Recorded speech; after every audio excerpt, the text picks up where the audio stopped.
Hello, welcome to the vlog. Do you know what I hate? I hate when it's too cold to put on the air conditioning, but it's too hot to be comfortable without the air conditioning. So you sit there and you're like, I feel hot, but it's not hot enough to turn on the AC without triggering the other residents of the planetary. You know? It's like, I wish it was hotter so we could turn the AC on. But it's not. It's like, oh, it's okay outside, so you can't really turn the AC on. But it's not quite comfortable. It's that disgusting in the middle. I hate that. First world problems. First world problems! You want to know what else is a first world problem? XCOM 2 is on sale. 2K Publisher Weekend. I've been waiting for an XCOM 2 sale. But even on sale, it's freaking $24. You call that a sale? How is XCOM 2 $24 on sale? Huh? How is XCOM 2 still $60? $60? What is this? And then 64? Is this 1998? Is this 2002? I don't think so. And if that wasn't enough, I'd be like, okay, you know what? All right, $25. It's a good game, right? I'm not that. I like, okay, I'm cheap, but XCOM 2, we could buy it, right? $25. But no, it's not really $25 because, DLC. And you want to know how much the DLC is? Well, the DLC is kind of on sale. Like, one of it's on sale. But if you want all the DLC, right now it's what was it? It was like $16 or something. Excuse me. So really, XCOM 2 is $40. That's how much it really cost. Because who's gonna buy a game and not get the DLC? So you want me to? This is a sale. This is the sale. $40 for XCOM 2. This is your sale? I don't think so. When it's $25 for everything, call me back, 2K. I'm waiting for my Game of the Year edition. I'm waiting for my 80% off or my 75% off sale, up to 60%. The sale price by itself isn't enough. You got to look at the base price and the price of the DLC. The cheaper it is, the less of a sale it has to be. I'm not paying $40 for a game. That's not a sale. So yeah, I'm just venting because I got triggered. I was excited. I saw, 2K sale. Can I finally get XCOM 2? No. But what was good was Turok Remastered. Turok 2 Remastered just came out. And I was never a console kid.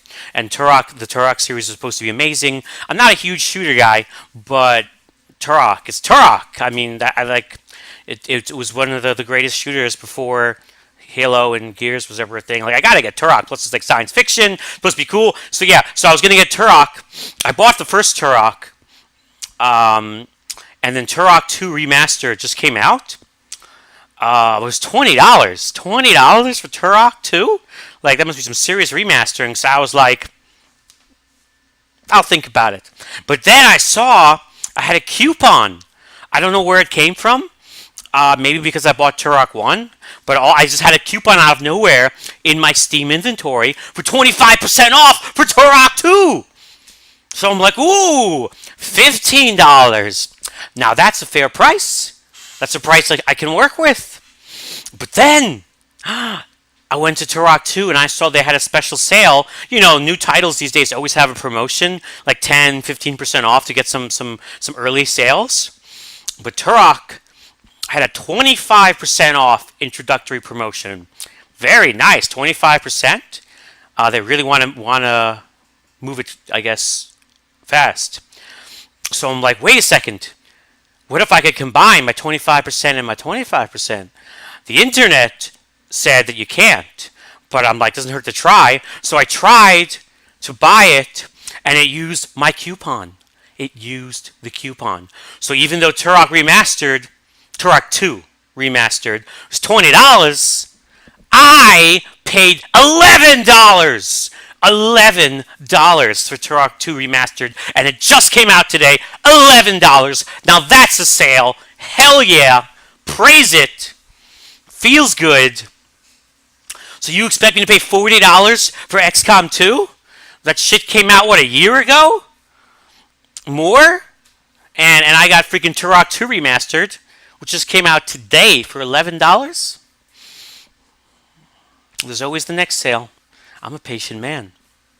And one of the advantages to praising Gaben is that if you're patient enough, you can get anything for the right price.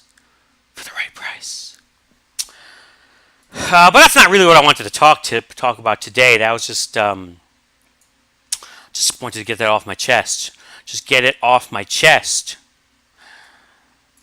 I did want to mention, it's not really something I can make a whole video about, so I'll just mention it briefly. PlayStation has some good games. I'm not a console man, I'm a PC man for a variety of reasons. I like the eternal library that the PC has, and the more open platform, and the more modability, and the upgradability, and the freedom, and just, the awesomeness in every possible way that the PC is and has. Easier to stream with. It just, like, do I even need to list the many ways, PC beats console? But I have to admit that exclusives, which have always been the traditional way that companies try to get people to buy their console over other consoles, and PC, but mostly other consoles, were exclusives. And I never really cared about exclusives for any console. Every generation there's probably at least one game that I sort of wanted to play, but I didn't really care. And the majority of games are available on PC anyway. Like, I don't give a shit about Nintendo. All Nintendo has is Zelda. Zelda's. If Zelda was on PC, I'd get Zelda. But I'm not a huge Zelda person. I don't like playing a little kid. There's no tits. There's no decapitations in Zelda. There's no cannibalism. It's like the best game you could have that's also family friendly. But I ain't family friendly. So nah. Plus, it was never enough of an RPG. It was always like an RPG light. Like, freaking Bioshock's more of an RPG than Zelda. All Zelda has is freaking cooking, as far as, does crafting make it an RPG? I don't know.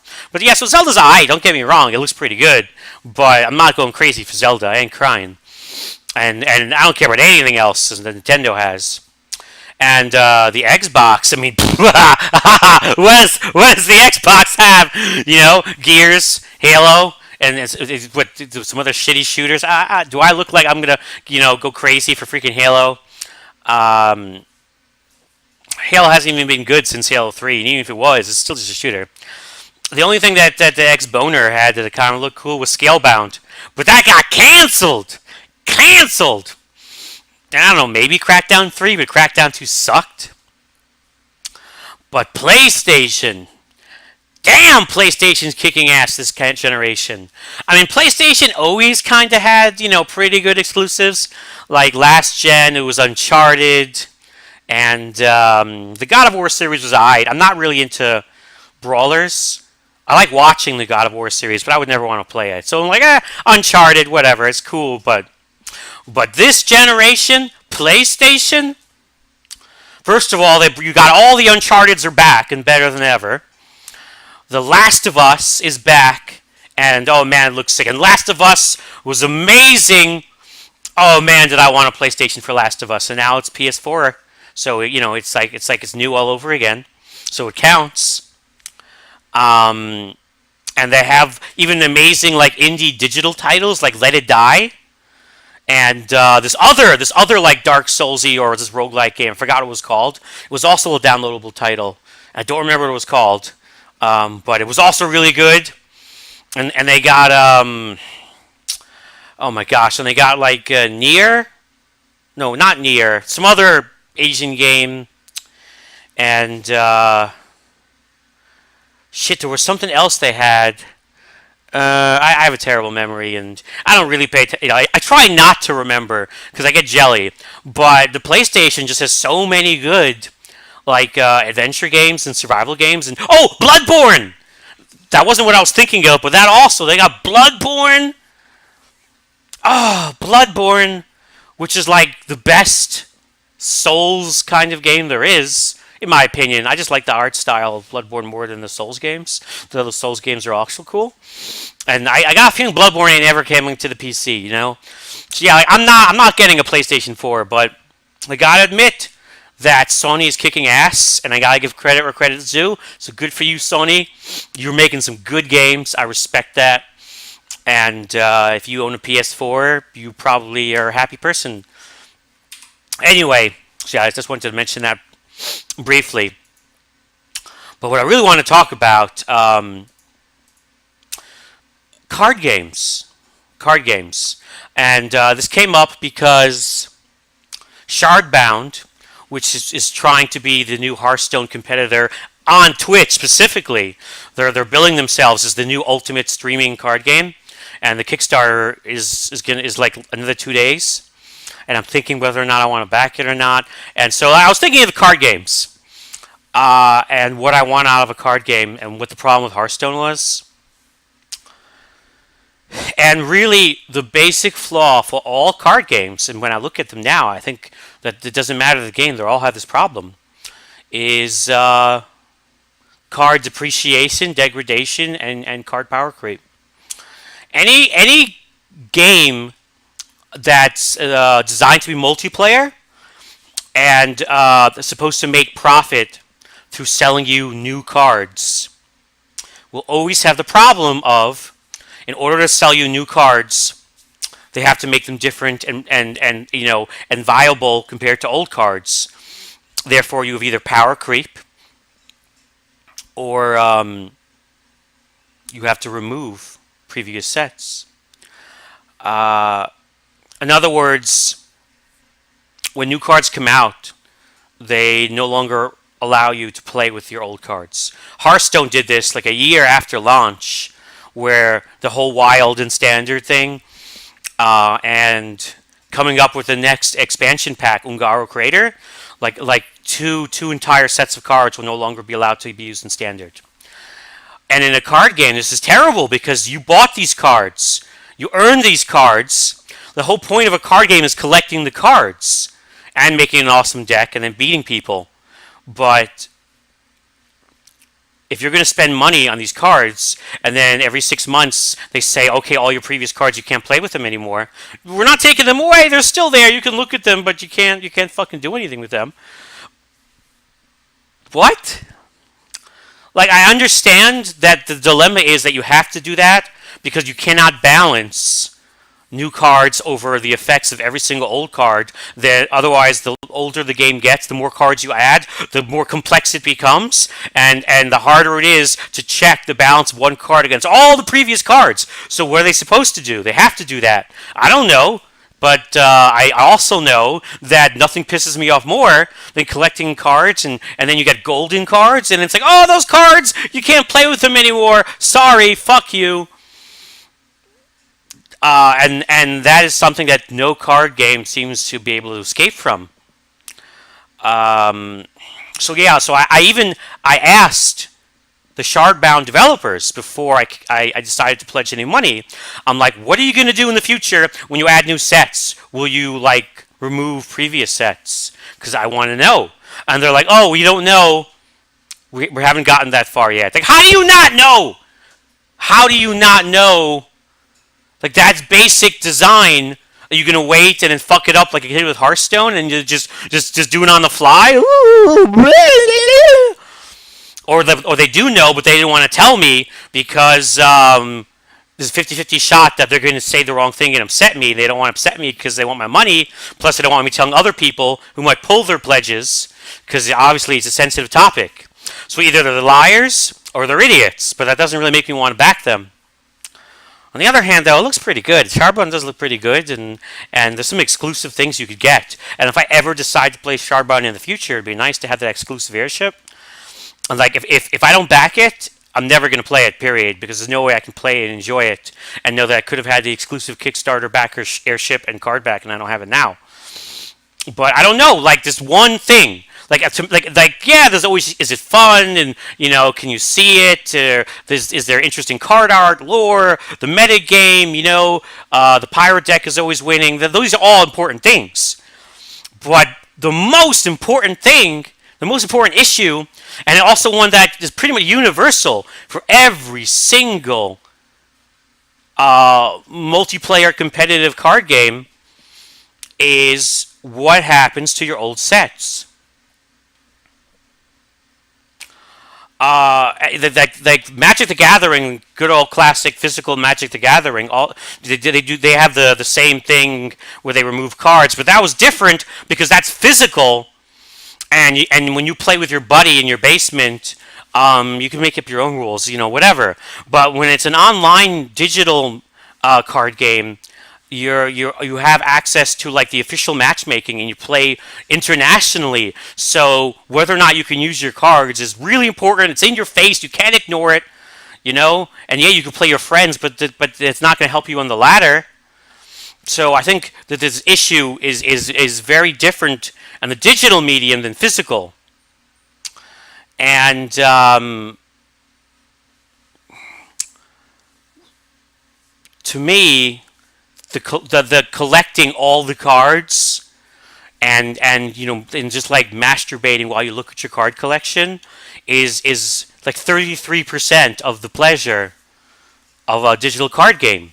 It's like 33% is collecting and looking at your cards and going, my precious. 33% is building a deck. 33% is playing the game, and that's a digital card game. But when you take away my ability to play with my cards, you're taking away 33% of my fun and the point of the game. And the fact that this is money too, you're spending money. Unless you're a 100% freebie player, you're probably occasionally buying card packs or new sets or whatever. And so now you paid money and something that's useless. Are you going to play Wild? If I could do it all over again, well, I probably wouldn't even play Hearthstone. Spent a lot of money in that game. But if I could do it all over again, I would have not dusted any of my cards and just stayed in Wild. Because Wild has a ranking ladder, I mean, you're not going to go to BlizzCon playing Wild, but at least you could have played and enjoyed your cards. But will these other sets have Wild? Is there going to be Wild and Shardbound? We don't know. They said they have no idea. So I'm going to invest in a card game where I could get bamboozled again, just like Hearthstone did to me. And all my precious golden cards that I worked so hard on will no longer be usable. So I don't know. I don't know. Is there a card game that doesn't remove cards? You tell me, guys. Is there a digital card game that doesn't do that? And don't tell me a game that just came out, okay? Because it seems like nobody has this system when they first launch. Like, all they care about is just trying to make money in the beginning. And then they're like, oh, if we're still around in a year, then we'll worry about that, like Hearthstone did. So, is there a digital card game that's been around for at least a year and has released new sets, and they've decided not to remove old ones? If so, let me know. I'm interested. And also, how do they make that work? How do you make that work?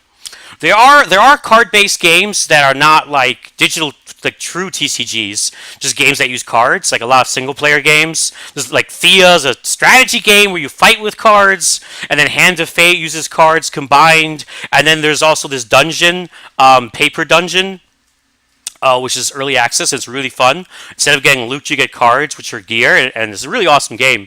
And there, the cards are not an issue, because since it's not multiplayer or competitive, they're not trying to sell you cards. They sell you the game, and the cards just come with it. So they don't have to keep releasing new cards with shit on the old cards, so it's not a problem. So it's not, just because a game has cards doesn't mean it has this problem. This is unique to games that try to make endless amounts of cards, and they try to sell you new packs of cards, which is pretty much just multiplayer competitive TCGs. And it's kind of ruined all TCGs for me, not just Hearthstone. Like Gwent, the Elder Scrolls, the Legends bullshit, Shadowverse, Faeria, and Shardbound. They're all probably going to do the same thing. So unless I have assurances that this is not going to be an issue, and I don't know how, but otherwise I'm just not interested. Which kind of sucks because I like card games, not freaking poker and hold 'em up, but I like games where you can use cards in combat and defeat people because I like the feeling of collecting because I got that OCD and it scratches that itch. And Shardbound's cool because the cards summon units that fight, so it takes full advantage of the video game aspect. It's probably the only TCG I've seen that's more visually satisfying than Hearthstone might be. But again, nothing matters if they're going to take my preciouses away. So let me know what you think. And let me know if there's a game out there that doesn't have this problem, because I'm actually kind of interested. And, yeah, that's it. I could talk about more stuff, but I think we talked about enough. Not every video has to be hours long, right? So there's such a thing as too much. And someday I might run out of things to talk about. Someday, maybe. Oh, almost forgot. Well, I did forget, but I just remembered.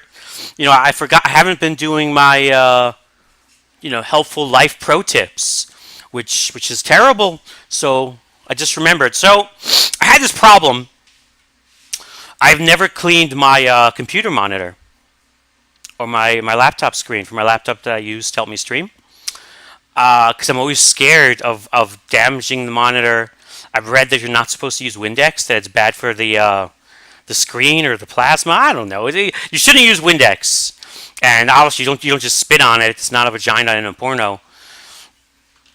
But I just it was. I mean, if you're responsible, your monitor doesn't really need cleaning in general. I got some canned air occasionally.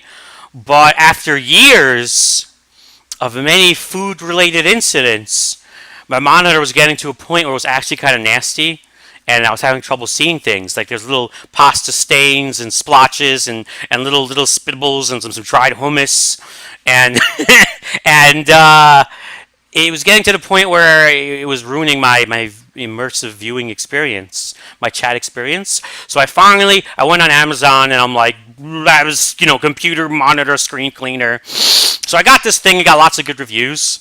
It's called Screen Mom Natural Screen Cleaner, and it came with this giant. Actually, I don't know why it's so big. I guess it's because for a TV. This giant, like one of those stupid. I forgot what they're called. Those special cloths that they're supposed to use for like glasses and stuff. I think it was overpriced. A little overpriced. It was like $20. And I don't know if I really need that microfiber cloth. I don't know if I really need that. But I did use this on my computer monitor and my laptop, and they were really gross. As someone who hasn't cleaned them, and they're years old, and they were covered in, as I said, all sorts of nasty things. And it worked. It actually did a really good job. There was just a few spritzes, a little bit of wiping, and it did a good job. And my monitor doesn't seem to be damaged, so it did the job. So I guess I would recommend it. But if you can buy it without the cloth, like maybe you just sell this separately, do that. Because that cloth is very large and unnecessary. I think a paper towel would be okay. Like, I don't care I know paper towels are not good for glasses, but come on, a paper towel is fine for a computer monitor. And that cloth is not worth whatever they charge me. Or maybe you could use your own microfiber cloth, get a generic one that's smaller. And I don't know.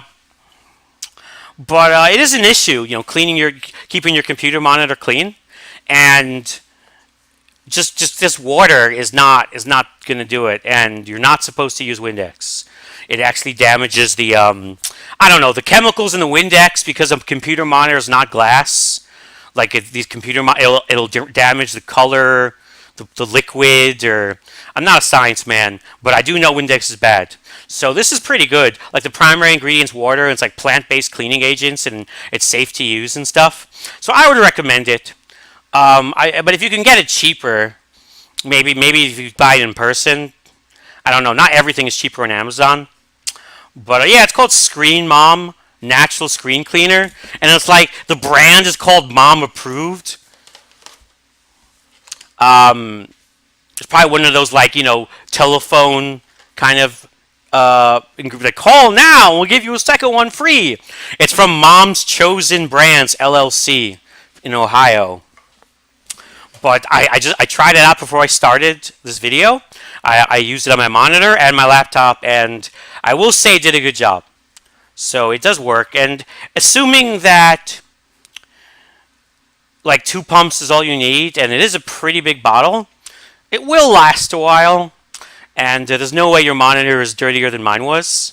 So you will probably even use less. So yeah, I guess in the super long run it's worth it, only because of how efficient the sprayer that it comes with is.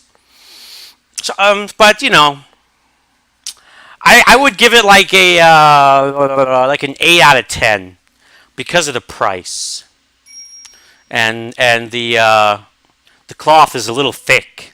Like the cloth was actually so big, it's kind of annoying to use. I would have preferred it smaller but it is like general use. So if you can use it on your plasma TV, and for a huge TV, then I imagine you want a larger cloth. But it worked for me, so I will recommend it if you're looking for something to clean your computer equipment, your televisions and stuff, when canned air isn't enough. So that's my product recommendation today. And that's it. Thank you everyone for being part of the friendliest tiny Twitch community. And I will be live streaming today because I haven't missed a few days. Life is hard.